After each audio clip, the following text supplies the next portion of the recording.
மைதாவுக்கு no சொல்லுங்க. MPM கூட்டு பெருங்காயத்துக்கு S சொல்லுங்க. நோ மைதா. தமிழ்நாட்டு அரசியலில் மிக முக்கியமான ஒரு மாற்றம் நிகழ்ந்திருக்கின்றது. மார்க்சிஸ்ட் கம்யூனிஸ்ட் கட்சி விஜய் தலைமையிலான தமிழக வெற்றிக் கழகம் ஆட்சி அமைக்க வெளியிலிருந்து ஆதரவு தருகிறது என்கிற ஒரு நிலைப்பாட்டை மார்க்சிஸ்ட் கம்யூனிஸ்ட் கட்சி எடுத்திருக்கின்றது.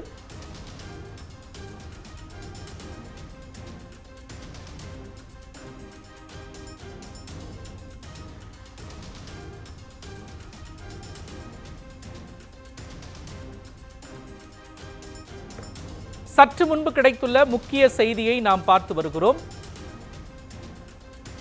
தமிழக வெற்றிக் கழகம் ஆட்சி அமைக்க வெளியிலிருந்து ஆதரவு தரும் என்கிற நிலைப்பாட்டை எடுத்திருக்கின்றது மார்க்சிஸ்ட் கம்யூனிஸ்ட் கட்சி.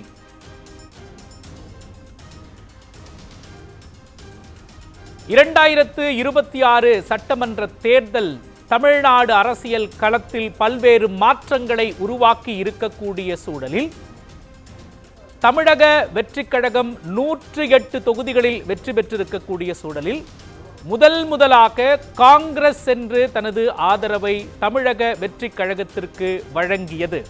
தற்பொழுது மார்க்சிஸ்ட் கம்யூனிஸ்ட் கட்சி தமிழக வெற்றிக் கழகத்திற்கு வெளியில் இருந்து ஆதரவு என்கிற நிலைப்பாட்டை எடுத்திருக்கிறது.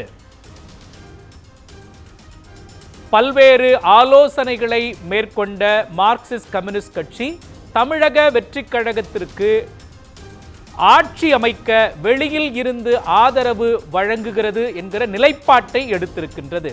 தொடர்ச்சியாக தமிழக வெற்றிக் கழகத்தின் நிர்வாகிகள் மார்க்சிஸ்ட் கம்யூனிஸ்ட் கட்சி, இந்திய கம்யூனிஸ்ட் கட்சி, விடுதலை சிறுத்தைகள் ஆகிய கட்சியின் தலைவர்கள் மற்றும் மூத்த நிர்வாகிகளை சந்தித்து ஆதரவை நேரிலும் கடிதம் வாயிலாகவும் கோரி வந்த நிலையில் மார்க்சிஸ்ட் கம்யூனிஸ்ட் கட்சி தமிழக வெற்றிக் கழகம் தமிழ்நாட்டில் ஆட்சி அமைக்க வெளியில் இருந்து ஆதரவை வழங்கும் என்கிற நிலைப்பாட்டை எடுத்திருக்கின்றது.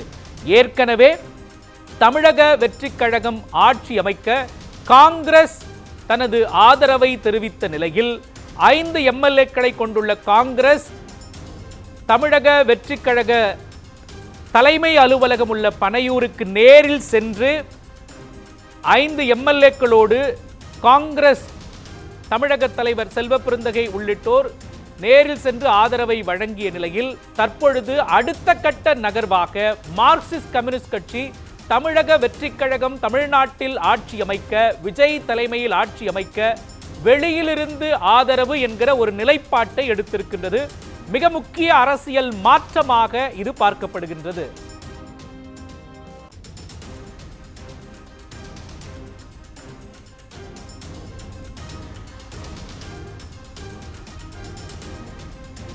தமிழக வெற்றிக் கழகம் ஆட்சி அமைக்க இந்திய கம்யூனிஸ்ட் கட்சி நிபந்தனையற்ற ஆதரவு வழங்குவதாக அறிவிப்பை வெளியிட்டிருக்கின்றது. மார்க்சிஸ்ட் கம்யூனிஸ்ட் கட்சி தனது ஆதரவை வெளியிலிருந்து தருவதாக தெரிவித்திருக்கக்கூடிய சூழலில் அடுத்த கட்ட ஒரு திருப்பமாக, அடுத்த நகர்வாக இந்திய கம்யூனிஸ்ட் கட்சி நிபந்தனையற்ற ஆதரவை தமிழக வெற்றிக் கழகத்திற்கு வழங்குவதாக அறிவிப்பை வெளியிட்டிருக்கின்றது.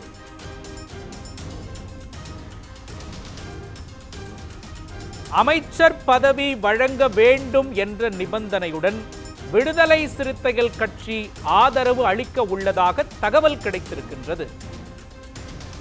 அரசியல் அரங்கில் மிக முக்கிய மாற்றங்கள் இன்றைய நாளில் நடந்து வரக்கூடிய சூழலில் 2026 சட்டமன்ற தேர்தல் முடிவுகள் தமிழக அரசியல் களத்தில் பல்வேறு மாற்றங்களை உருவாக்கி இருக்கக்கூடிய சூழலில் பல்வேறு அரசியல் நகர்வுகள், கூட்டணி கணக்குகள் மாறி இருக்கக்கூடிய சூழலில் அமைச்சர் பதவி வழங்க வேண்டும் என்ற நிபந்தனையுடன் விடுதலை சிறுத்தைகள் கட்சி ஆதரவு அளிக்க உள்ளதாக ஒரு தகவல் கிடைத்திருக்கின்றது. 108 தொகுதிகளை வென்றிருக்கின்றது விஜய் தலைமையிலான தமிழக வெற்றிக் கழகம். விஜய் தான் போட்டியிட்ட சென்னையில் உள்ள பெரம்பூர் தொகுதி, திருச்சி கிழக்கு தொகுதி ஆகிய 2 தொகுதிகளிலும் வெற்றி பெற்றிருக்கிறார்.